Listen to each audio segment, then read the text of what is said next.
Welcome back to the basic manufacturing engineering class.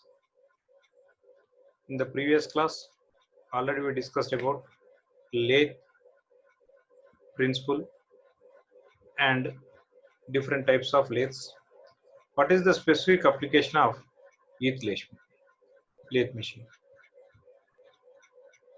So, in today's present class, I am going to teach how a lathe machine is specified and what are the parts of a lathe machine. So, it is general and it is very important. Before discussing any machine, it is very essential to know what are the parts of that particular machine, and not only knowing the parts of the machine, what is the specific function of that particular part. So a machine consists a multi number of components. So that particular components are used to construct a particular component or a particular mechanism. So in today's class, I am going to teach the specification of lathe and parts of the lathe.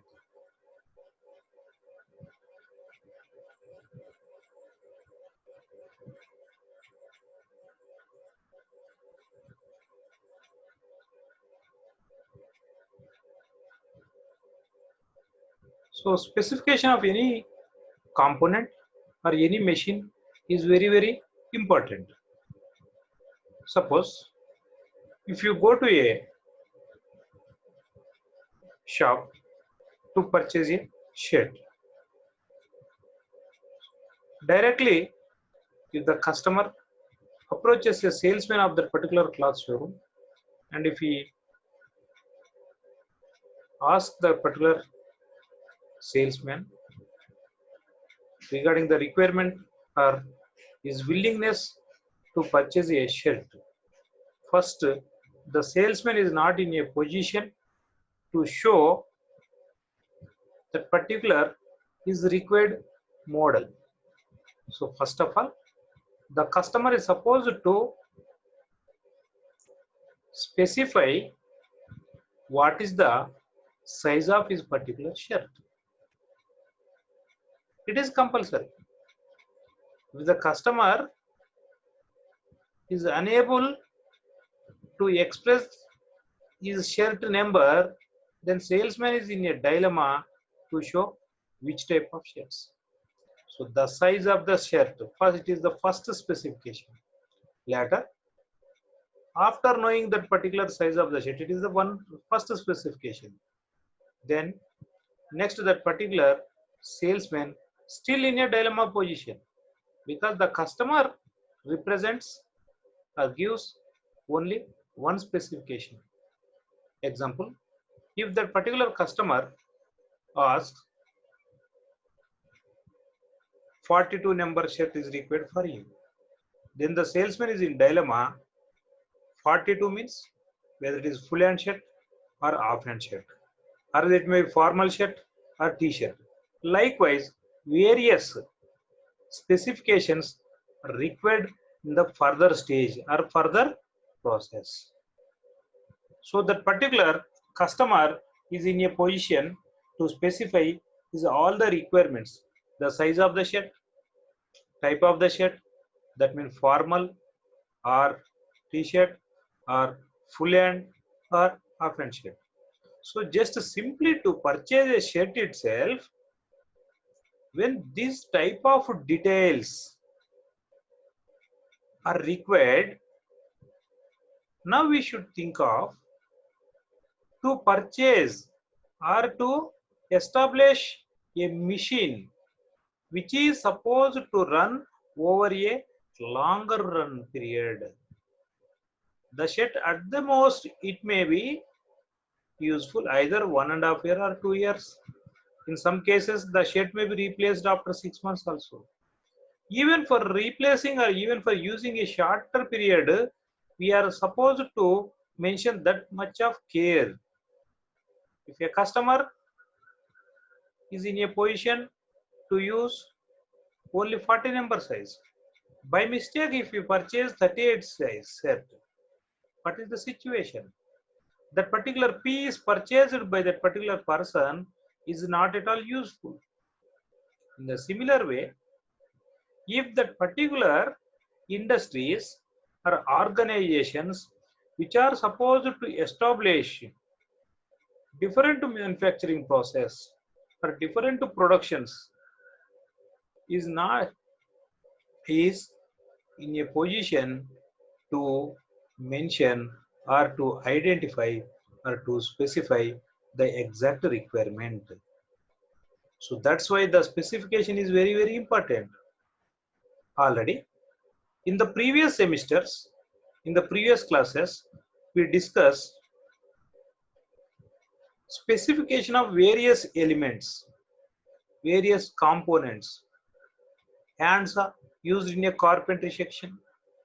So the ANSA is supposed to be used by the length and pitch.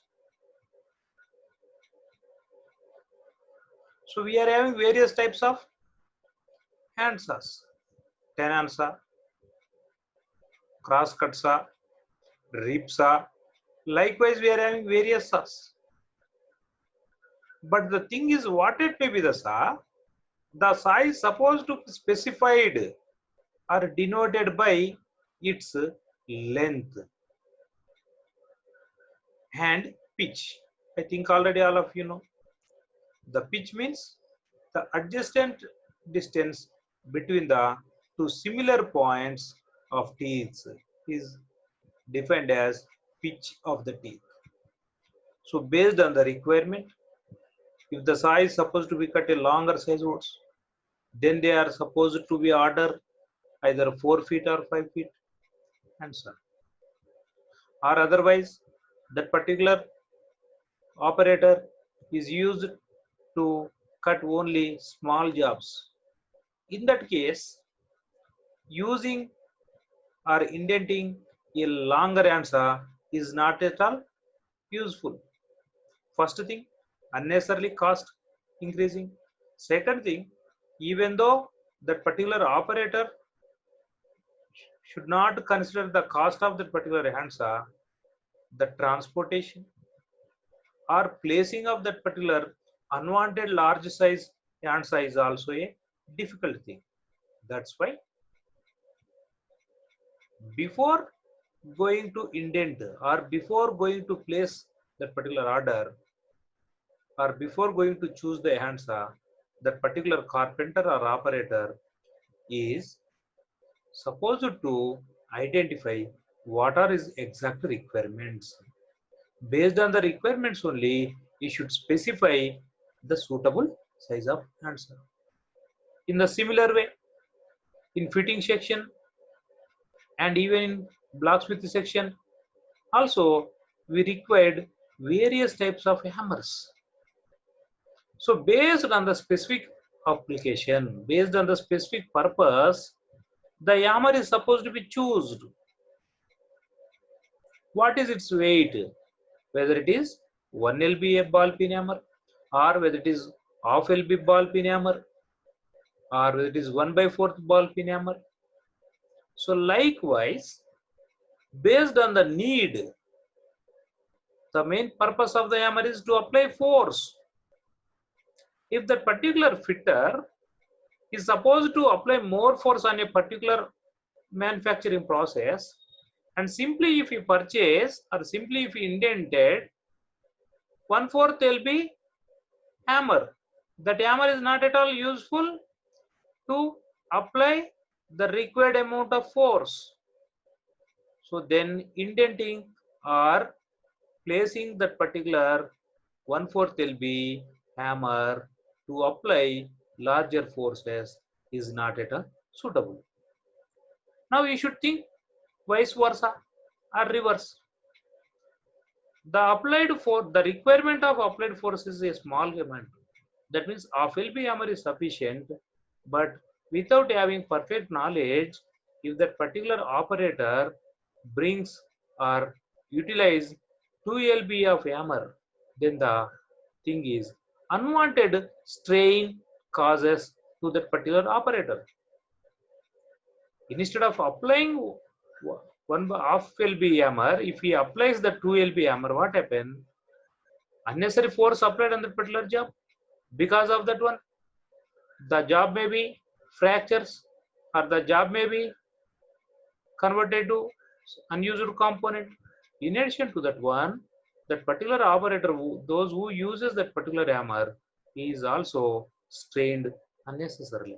Likewise, if you go for either file or chisel, any mechanical component, before using or before bringing the component into operation, it is compulsory to specify the exact requirements of that particular components. So in the similar way, all these components are hand tools. These tools are hand tools.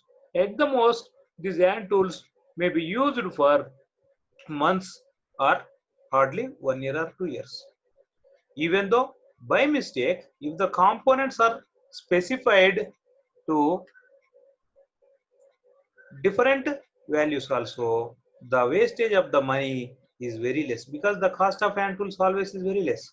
But now whenever you enter into the machine tools, by mistake if you specify wrong wrong measure sizes or unwanted or unusable measurements or unwanted specifications, then the machine purchased or obtained simply supposed to be placed in godowns without, or in the workshop without any usage.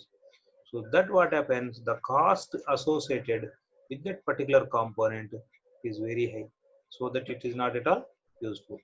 Hence, it is very essential to specify the exact requirements of that particular lathe machine. So now in this situation, we are supposed to learn or discuss how a particular lathe is supposed to be specified. So far we discuss what is the importance of specification of a lathe. What is the importance of specification of a lathe? Now we are supposed to learn how a lathe is supposed to be specified.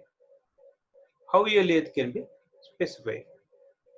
Here we are supposed to consider point to point. The first specification, the size of lathe is specified or designated in many ways. Just now the best example what we consider, shirt. Shirt size means only the fitting size 42 or 40 or 38. The particular shirt is having only one specification. In the similar way, if you go for a hammer, it consists only weight of LB to LB. That means a single specification. In the similar way, if you go for hand size, at the most it consists of two specifications. One is length of handsaw. Second one is pitch of the teeth. That means in order to specify a handsaw, we are using only two parameters or two factors for that particular specification. But whenever we comes to this particular machine, either it may be lathe machine or milling machine or shaping machine, we are supposed to be considered various sizes, the size of different components, because the machines are combination of a more number of elements, like from motor to body to tool holding device. Likewise, various components are there. So the specification of more number of components are supposed to be considered. That's why the size of the lathe is specified in many ways. So we are having lathe machines of different types, but in generally, whatever the type of the lathe machine, it consists common components. That common components is bed, headstock, tailstock, tool post. So likewise, each and every component sizes or requirements are supposed to be considered.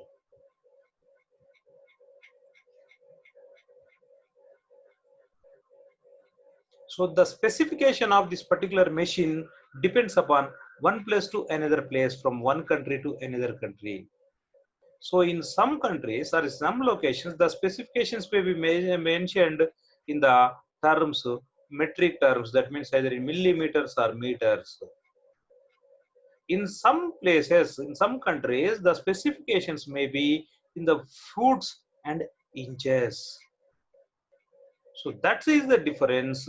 Specification units may change from one location to another location, but the specification of the components or part is essential and compulsory irrespective of the location and area. Only the thing is the units may be changed. Now we are supposed to be consider what are the different things.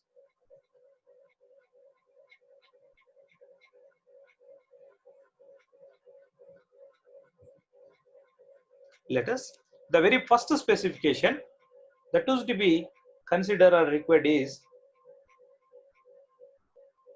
swing. The very important specification that is required is swing. Swing means, simply says, rotation. Swing means oscillations. So here what happens? The two important terminology that particular lathe machine is considered. One is the swing. Second one is the distance between headstock and tailstock center.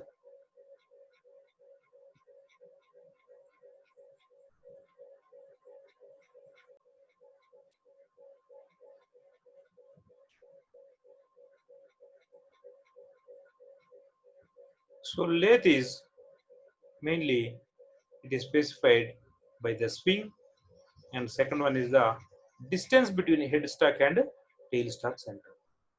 So the headstock, also known as live center, and tailstock center in sometimes may also called as dead center.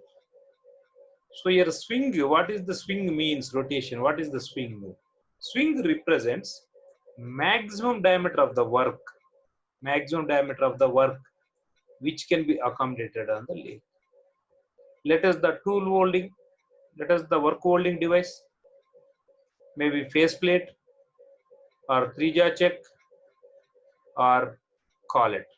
What it may be the work holding tool. Based on the work holding tool, the size of the diameter should not choose. That particular diameter of that particular component depends upon the swing over the bed. Swing over the bed. That means the first point is considered here is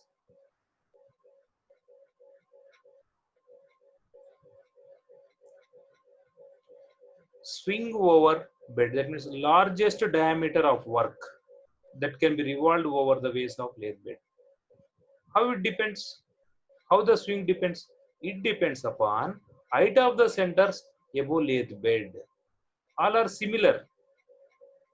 If height of the centers above the lathe bed is 500 mm, then largest diameter should less than 500 mm only, because that particular lathe bed consists of grooves, inverted V grooves or flat grooves, like that one.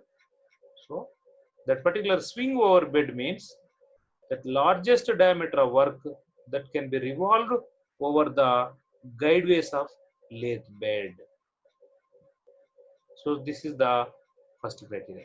And second criteria, largest diameter of work that can be accommodated over the carriage.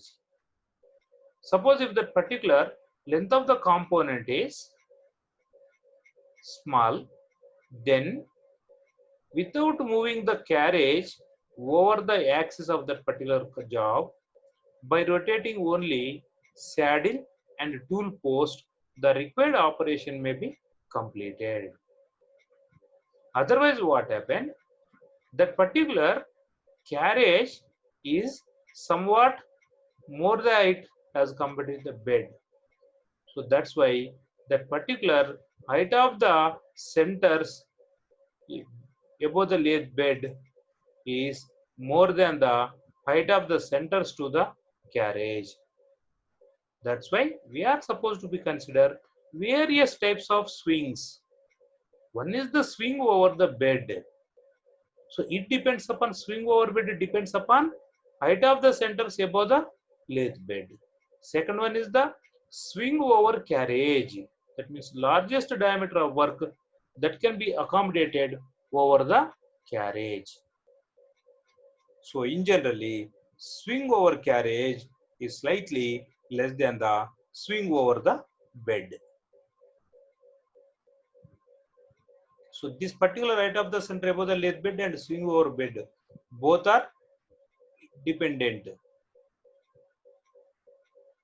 Next, swing over the gap of the bed. Swing over the gap of the bed. That means maximum diameter that can be turned over the gap of the bed. Okay. So the particular lathe bed consists of two guideways. That guideways is having some gap. So between that particular gap, what is the maximum diameter that can be turned is considered or is called as the swing over the gap of the bed. The next fourth specification is, so far we discussed about three swings. These are three specifications. Next fourth specification is maximum job length that may be held between two centers. What are the two centers? Headstock and tailstock, or live center and dead center. So that is the maximum job length. So this maximum job length is depend upon the distance between two centers or distance between headstock and tailstock. So these two are interlinked one. Maximum job length and distance between two centers are interlinked one. Next one. Next specification. Diameter of hole through the lathe spindle for turning bar work.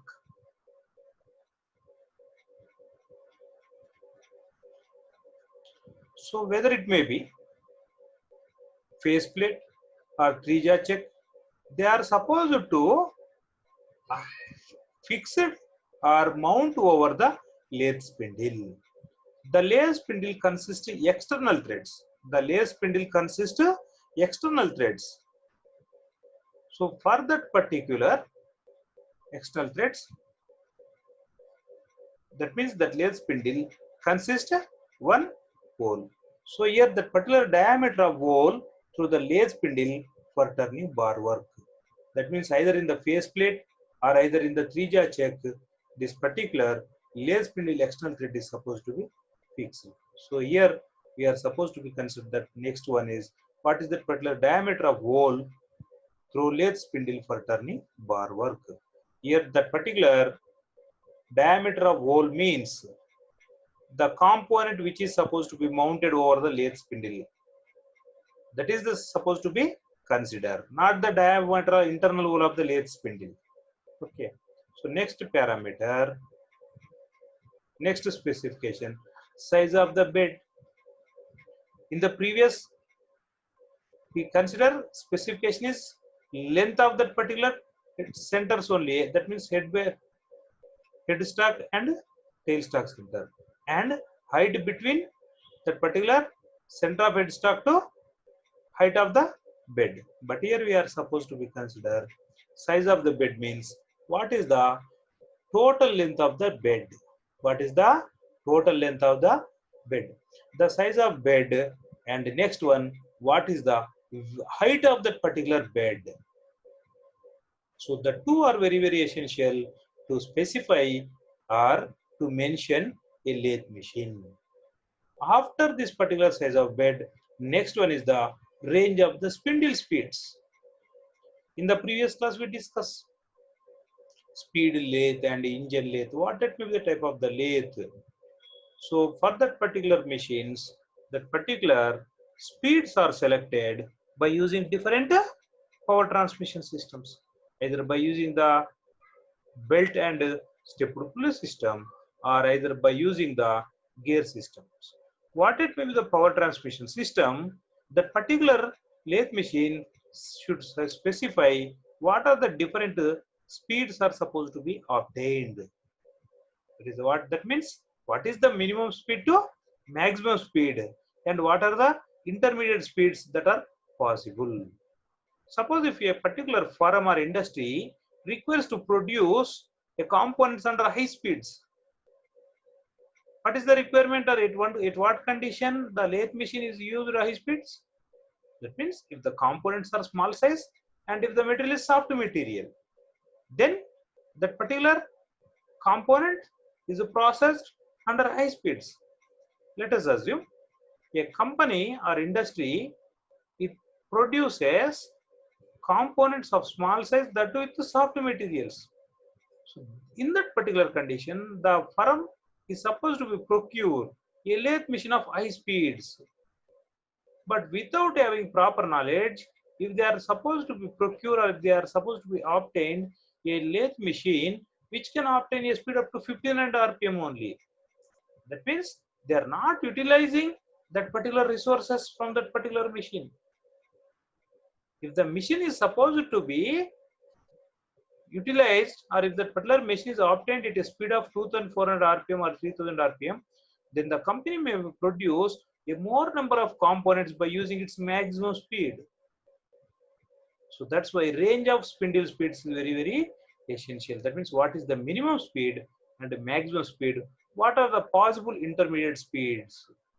So in generally, the minimum speed possible from a lathe machine is 800 RPM and the maximum possible speed is up to 2400 RPM. In generally, for a specific purpose or for placing order with a special intent only, then only in general it is possible to obtain a speeds either out of the range, that means more than 2400 or below 800. In general, lathe machine, what it will the material, what it will the size, in general, the minimum speed, rotational speed is 800 RPM. So that is the importance of this particular range of spindle speeds. That is its importance. So the next one is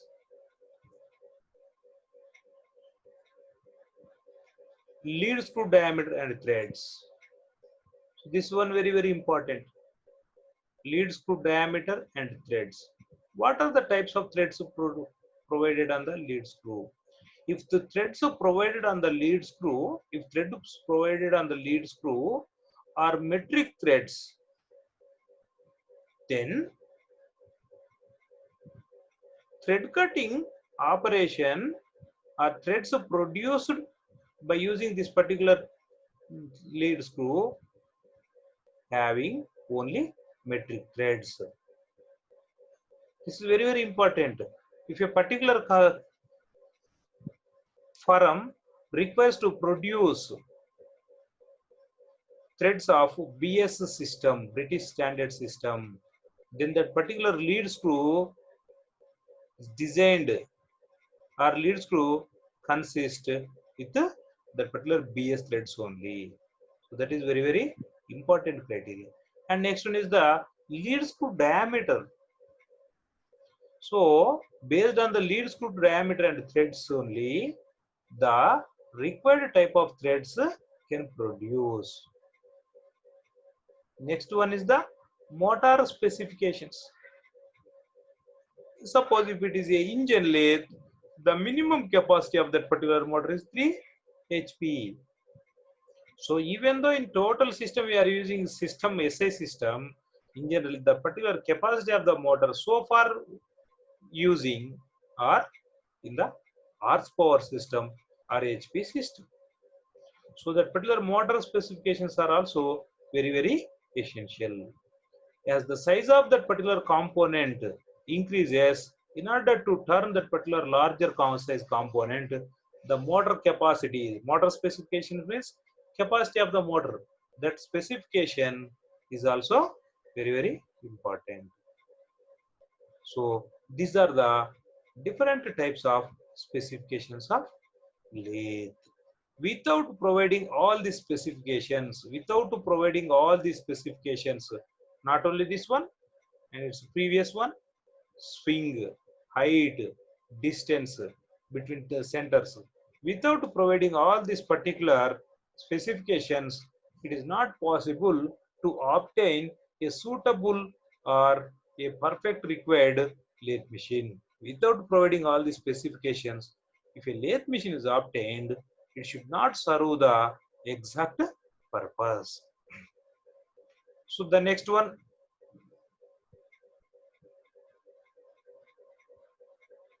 parts of the engine lathe. So this is the simple line diagram of a engine lathe. This is the simple line diagram of a engine lathe. So in the previous we are observing a 3D or three-dimensional engine lathe or general lathe. But here for convenience purpose or for better representation purpose, here it is represented with the two-dimensional, that is front view of a engine lathe machine. So here the main components, that particular lathe machine consists a more number of parts, but here instead of representing all the components, it is not possible. So we represent that important parts. That is the first one is the bed. Bed is very essential component and important component. So this particular bed carries the remaining elements, the remaining parts of that particular lathe machine. So that particular first one is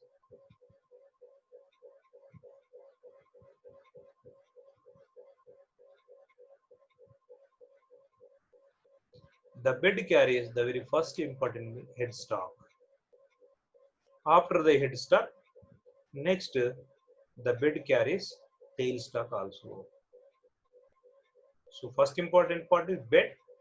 After bed, next one, second one is the headstock. After headstock, next one is the tailstock. In addition these two, three, the very important one is the carriage. This total system is called as the carriage. Carriage name itself indicates it carries. What it carries? It carries different tools.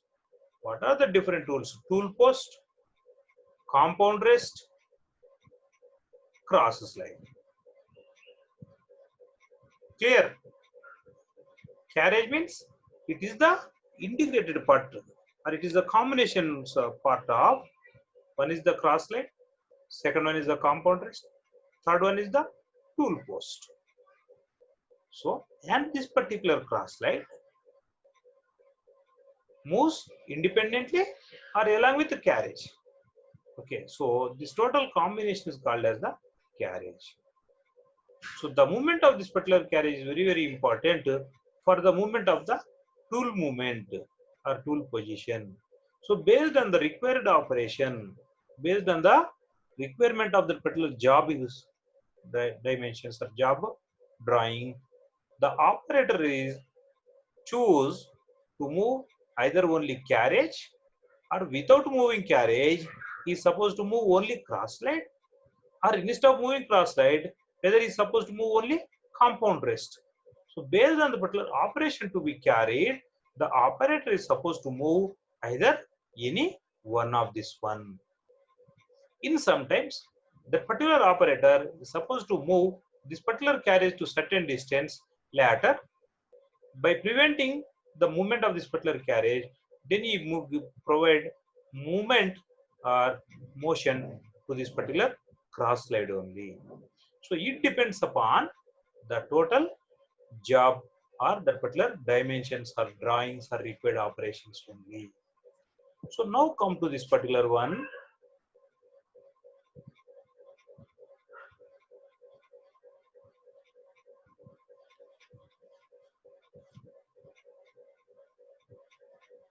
Parts of the lathe.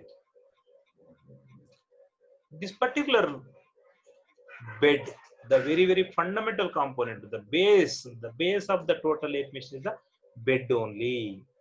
So simply if we compare a human body with a lathe machine, how the legs of a person carry the total weight, in the similar way, the bed of a lathe machine carries the total system of that particular lathe machine. So that's why it will act as the base of that particular machine. Next, what are the various components that are mounted? Just now we discuss. So tailstock, headstock, and carriage, and another different attachments that are lead screw, feed rod, all are mounted over this particular lathe bed machine. So what is the other functions? What is the other purpose of lathe bed? Only to provide base or support for all these tools, whether it is having any other purpose? Yes, it is having some other purposes also. So that particular lathe bed is supposed to be provided with the true surface. That means the top portion of that particular lathe bed is supposed to be with the true alignment. That means the center of that particular rotating center, the center axis or the axis of that particular rotating center is parallel to the top surface of the lathe bed. The very important. So lathe bed top surface or upper surface is prepared in such a way that that particular top surface or upper surface should be exactly parallel to axis of that particular headstock or rotating center. It is very important. If this particular top surface of the bed should not having parallelism with the particular axis of the particular rotating center, then what happens? It causes for producing eccentric components. Instead of the main purpose of the lathe machine is to produce cylindrical components only. But if this particular top surface of the bed is not a true surface means it should align exact parallel with the particular rotating center. If it is not there, then the components produced are not exactly cylindrical shape. Simply they are having some eccentricity.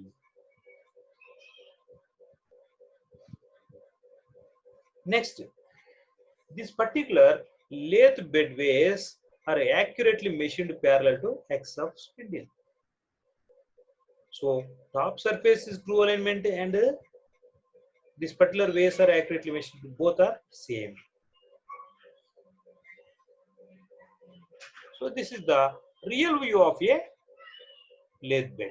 This is the real view or a particular component photocopy is shown at this particular location for simple or easy understanding.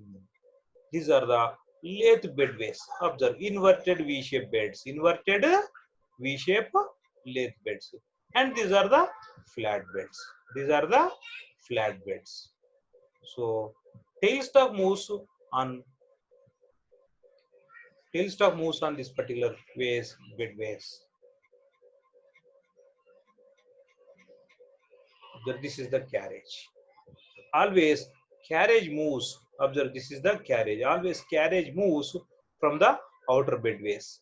Always carriage moves over the outer bedways. Whereas tailstock moves over the inner bedways. That means if you observe this carriage, it is having one inverted V groove is on outer side and another outside groove is a flat surface. And when you come to the inner ways, one inner guideway is a flat shape and another inner way is the inverted V-shaped guideway. Whatever may be the shape of that particular guideways, it is compulsory always the carriage moves over the outer guideways and tailstock moves over the inner guideways. Otherwise, what happens? It is not possible to move the carriage in the perfect position. That's why it is very important, very essential to design this particular bedways in such a way that carriage is allowed to move over the outer way bedway guideways and tailstock should move over the inner guideways. So the major purpose of this particular bed is whenever this particular rotating element, what is the rotating element? Headstock. Whenever that particular headstock rotate, based on that particular job or based on the particular operation, it changes or it applies or it produces different types of vibrations or thrust. So the lathe bed is supposed to carry the maximum amount of thrust produced by this particular elements. The movement of the carriage produces some thrust. The rotation of that particular headstock produces some thrust. However, in maximum cases, tailstock is at rest position. Only in either drilling operations, only the tailstock is in operate, or in some conditions to support a longer jobs only, the tailstock is observing from the tailstock is observing vibrations or thrust from rotating element or rotating of the rotation of the particular job. That means in the maximum cases, the thrust produced by the headstock and from motion of that particular carriage is transferred to this particular lathe bed. That's why the bed is supposed to be more strong. So this particular bed is manufactured by using the cast iron material. So as this particular bed, if you observe this particular lathe bed, it is not having a simple shape. If you observe, the cavities are different shapes. So all this indicates it is a complex shape. The shape of a lathe bed machine is not a simple shape. It is a complex shape, and it requires high compressive strength. It requires high compressive strength because the load is applied from the top direction, from top position, so that this particular lathe bed undergoes compressive loadings. That's why this particular bed is supposed to be manufactured with a high compressive strength. So the best material available with the high compressive strength is the cast iron. So this is the one point. And the second point, cast iron that can mold or it can be casted very easily. So either for manufacturing purpose or either for utilization purpose, the cast iron is the best suitable material for using bed for production of that particular bed. So the bed carries inverted V grooves or inverted V base are preferred to disallow the entry of chips.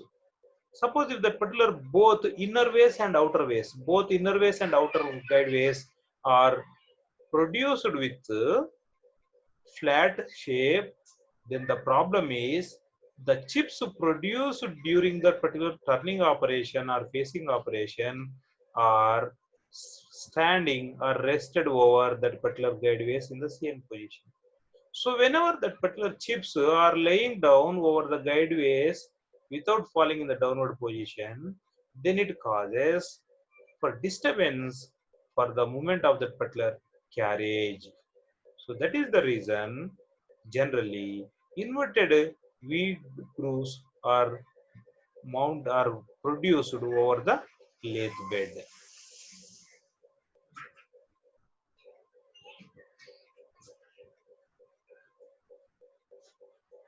So that particular bedways are provided with some gap. So that particular gap is provided for that particular bedways for facilitating turning of larger diameters. So that is the important reason. Next, after completion of that particular bed, the next important part is headstock. So head means the name itself indicates head. Head is the main. What is the meaning of head? It is the main part. So this particular headstock consists extremely left side of the operator. The headstock is positioned over the lathe bed at the extreme left center. So this particular, if you observe here, clearly you can visualize this particular headstock which carries more number of elements, So this is the, in this particular diagram, here it is represented with a three-jaw check.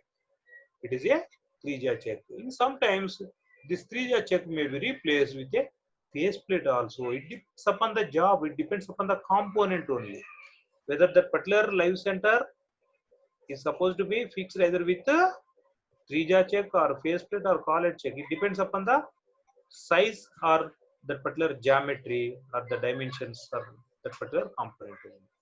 Here this particular headstock This particular headstock carries not only this particular rotating center or revolving center, it also carries this particular, if you are observing all these gears, so that particular speed or varying of speed mechanism.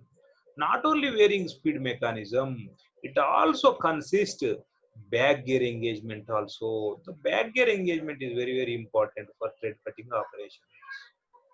So not only for that one, it carries different power control elements. That means either to switch on the motor or switch off the motor, different elements are mounted or assembled with this particular headstock. So that's why the name itself indicates headstock. Now come to point headstock. So this particular headstock, it is fixed over the bed exactly at the left side of that particular bed. Headstock houses main spindle. So the main spindle means the spindle which carries the rotating center. So the next one is the speed change mechanism. So just now we discussed. So in order to perform different process, different operations, the speed is supposed to be changed. If it is a thread cutting operation, the speed required is very less. Otherwise, if it is a knurling operation, it should be preferred with high speed. Or if it is a taper turning, it should be performed with moderate speed. Likewise, this particular headstock houses all this one: main spindle, speed change mechanism, and change gears. Change gears means in order to obtain different pitch in thread cutting operation, in order to obtain different pitch, that particular gears are supposed to be changes. So the driving mechanism, that means whether it may be belt driven system or gear system, it should mounted within that particular headstock only. So this particular headstock consists of a stepped pulley or cone pulley which drives the spindle directly or through back gears. The power is transmitted with two mechanisms. Either one is with the belt drive by using pulley stepped pulley, or by using gears transmission, power transmission through gears. So spindle speeds are changed by shifting the belt. If it is the case, if power transmission is possible or power transmission is chosen for this particular one, then speeds are changed by shifting the belt over the stepped pulley. So driving mechanism, it is the another mechanism. So power transmission are two systems. One is the belt and stepped pulley, another is the gear system. So the second power transmission mechanism is the gear mechanism. In this case, the gears are mounted within the headstock. So this particular power transmission through belt and stepped pulley is only for old type of machines, like that particular speed lathes or pedal type lathe machines. For present days, modern lathe machines, the best suitable mechanism used for power transmission is the gear system only. The reason is speed is changed simply by shifting that particular gear lever only. So they are driven either by direct line or from an independent motor. So sliding gears are generally used for speed change. Just now we discuss. So simply by changing the gear lever. So whenever that particular gear lever is operated, that particular gear position which are in engage changes. Whenever that particular position of that particular gear changes, immediately that particular speed may be changes. So in addition to that one, next one is the headstock. So that particular main spindle. So the headstock carries all these things.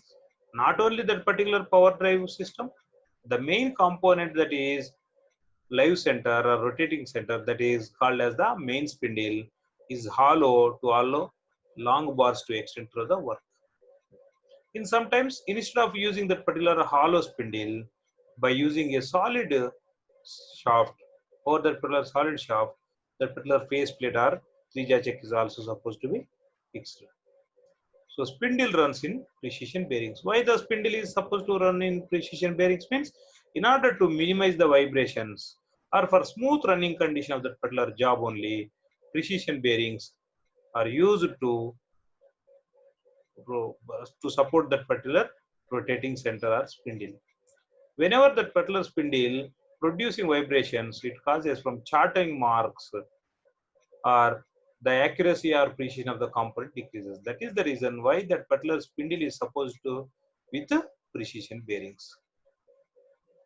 Next, this headstock also carries work holding devices. So number of times I explained to you based on the job condition, either faceplate or three-jaw check or four-jaw check or collar check. Whatever the work holding device, it may be fixed to this particular headstock only. Checks or faceplates. What it may be the check is. Faceplate is one type and checks are different type. Three-jaw check, four-jaw check and collar check.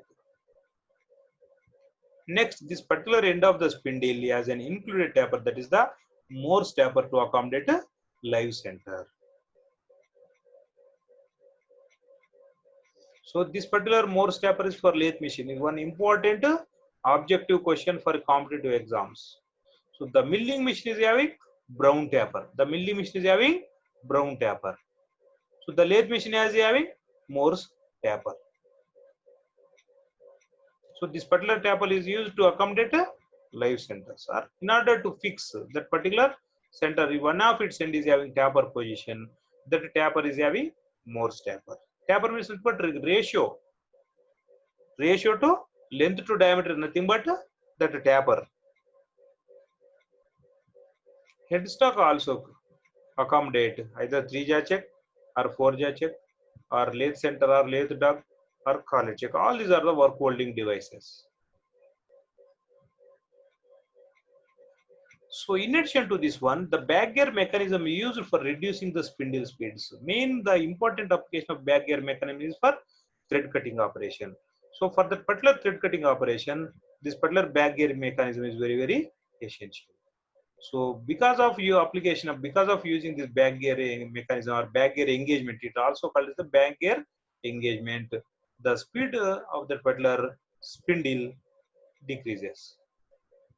So application of back gear mechanisms, turning hard materials, thread cutting operations, and for rough machining operation, and turning of larger diameter. For all these operations, for all these purposes, the spindle speed should be less.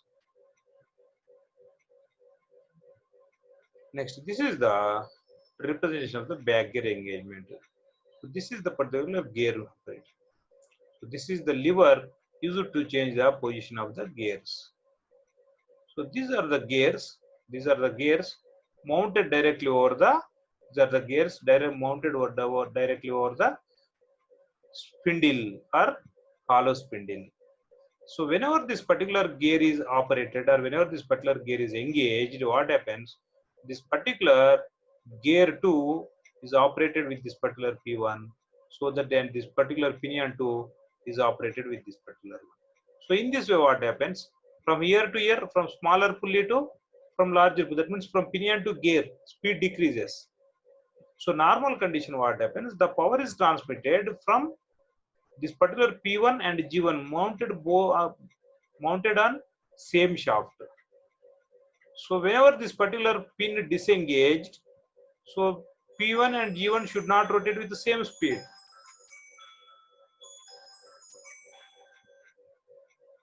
So very simple. In order to keep the back gear engagement or in order to keep the back gear mechanism, first this particular gear G1 should disengage with the main shaft or from that particular hollow spindle. After disengaging that particular direct attachment, now this particular gear is moved in such a way that gear G2 is in contact with that particular pinion P1. So that what happens? The speed decreases from P1 to G2, second gear. and that particular same speed of G2 is transmitted to this particular pin 2, pinion gear 2.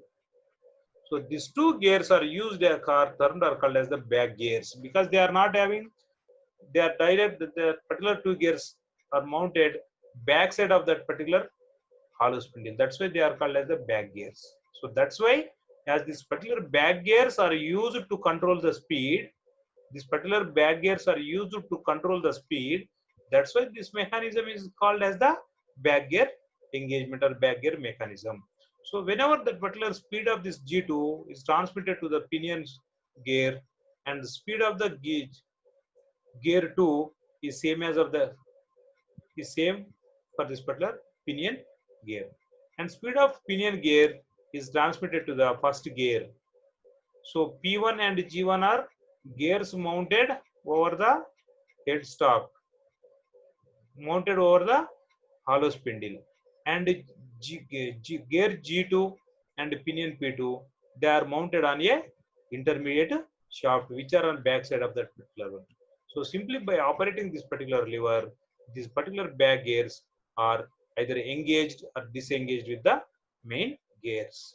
So in this way what happens, whenever pinion gear 2 is in contact with the main gear 1, automatically as the gear ratio is more, that particular spindle speed decreases. In this way, in order to reduce that particular speed of that particular rotating center or live center, the back gear engagement or back gear mechanism is very, very important. So already it is discussed, gear G1 is firmly key to the shaft and pinion P1 is firmly key to the sleeve. Cone pulley is firm to secure sleeve. Spring knob engages with the gear G1. Okay. So G2 and P2 are compound back gears mounted on eccentric shaft. When back gears are disengaged and gear G1 is keyed with a stepped cone pulley. Smaller step is for fast speed and medium step is for medium speeds. This is the how to change different speeds. So this is the particular tail type. So these are what we are seeing. So this is particular hollow spindle. Observe. This is the hollow spindle shaft. So one end of the hollow spindle shaft is connected with a, this one is the 3-jaw check. One end is connected with the 3-jaw check. On that particular, how the particular hollow spindle is rotated? How the hollow spindle is rotated? That means with the help of this particular power transmission system. By with the help of this particular stepped pulley and V-belt drive. So now in order to reduce that particular speed, simply by engaging or by keeping this particular pins, by using this particular back gears, the speed of this particular 3-jaw check or 4-jaw check maybe decreases. Otherwise, if this particular back gear is not in contact with this particular pinion gear 1 and gear 2, in that conditions, the speed of the cone stepped pulley and speed of this particular job or speed of the check is same. So in order to obtain different speeds, more number of stepped cone pulleys are shown in this particular diagram. So this is this particular back gear engagement line diagram.